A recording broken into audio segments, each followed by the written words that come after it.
फिर भी पूरा देश आपके साथ है। बिना गांधी भारत के बारे में सोचना भी असंभव बना दिया।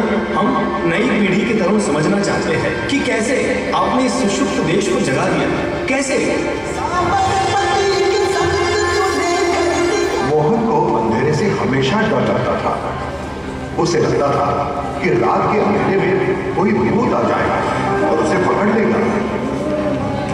उस रात को बहुत अंधेरा था और मोहन को दूसरे कमरे में जाना था। उसने यत्न किया, परंतु वो अपनी जगह पर जम सा गया और उसका दिल जोर से धड़कने लगा। उसकी दाई रूपा दरवाजे के पास ही खड़ी थी। उसने हंसकर पूछा, क्या हुआ बेटा? दाई, मुझे बहुत डर लग रहा है। किस बात का डर बेटा? देखो कितना अंधेरा है, मुझे भूतों से डर लगता है। अंधेरे में वो मुझे पकड़ लेंगे। मोहन की आवाज डर के मारे कांप रही थी। ब्रह्मा ने प्यार से उसके सर पे हाथ घुमाया। अरे अंधेरे से भी कोई डरता है? मेरी बात सुन, राम जी को याद करो, फिर कोई भूत तुम्हारे पास नहीं आएगा, कोई तुम्हारा बाल भी वाका नहीं कर पाएगा। राम जी तुम्हारी रक्षा करेंगे। सच? राम जी मेरी रक्षा करेंगे? तो फिर मैं राम जी के नाम का जाप करूंगा। ब्रह्मा की बातों ने मोहन को साहस दिया। राम नाम जपते हुए कमरे से निकला। राम राम राम राम राम राम राम। और उस दिन से ना मोहन कभी घबराया और ना उसने कभी खुद को अकेला पाया। राम जी हमेशा उसके साथ जो थे, इसी विश्वास से गांधी जी को जीवन भर राजा हरिश्चंद्र का नाटक देखना चाहता था। वो अपने पिता के पास गया, पर वो काम में बहुत व्यस्त थे। चलो ना, नाटक देखने चलते हैं। कौन सा नाटक बेटा? राजा हरिश्चंद्र। देखो बेटा, मैं काम में थोड़ा व्यस्त हूँ, किसी और दिन चलते हैं। तो मैं मेरे दोस्तों के साथ जाऊँ? हाँ ठीक है, पर अपना ख्याल रखना और हर हफ्ते ही जल्दी घर वापस आ जाए। नाटक में राजा हरिश्चंद्र अपना सत्य वचन निभाने के लिए अपना राज्य, पत्नी और बच्चों को खो देता है। नाटक के अंत में सभी की आंखों से आंसू निकल आए। उस कहानी ने मोहनदास के मन पर बहुत गहरा प्रभाव डाला।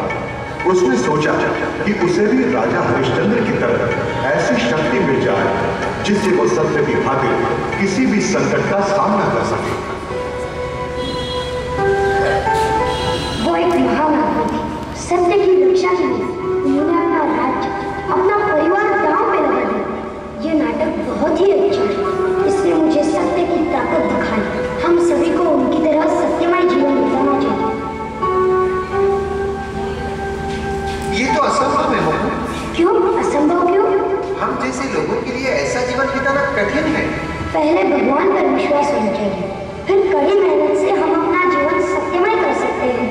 आज इसी क्षण से मैं केवल सत्य की राह पर चलूंगा। मोहन, ये इतना आसान नहीं है। ठीक है, देखते हैं। और उस दिन से मोहन ने सत्य में जीवन बिताना शुरू किया।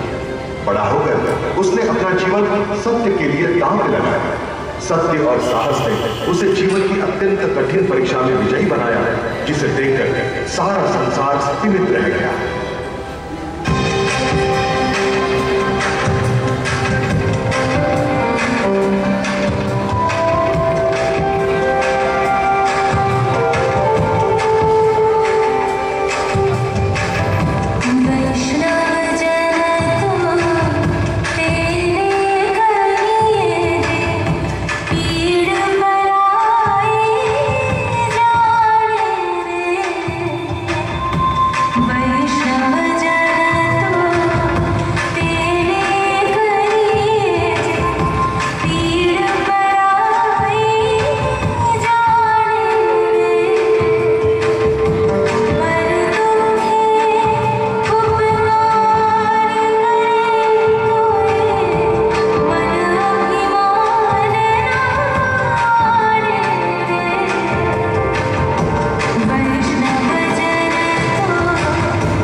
जल्द ही गांधी जी को भी ये अनुभव सहना पड़ा।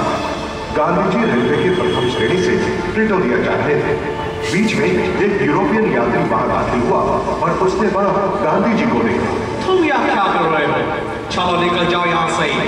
मेरे पास यहाँ का टिकट है, मैं यहाँ बैठ सकता हूँ। लेकिन ये हक सिर्फ गौरव के लिए है। तुम अभी यहाँ से निकलो, वरना मुझे स्टेशन मास्टर से शिकायत करनी पड़ेगी।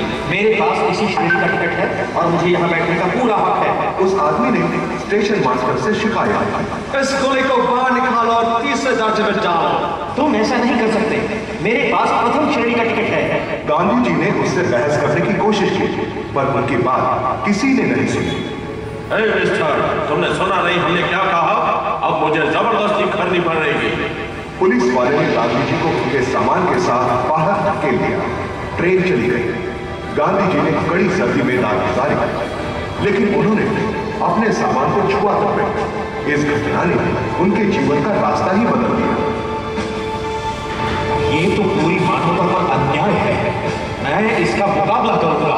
उन्होंने ऐसे अन्याय के विरुद्ध सत्य के हथियार का इस्तेमाल किया और आगे इसी हथियार को सत्याग्रह नाम दिया।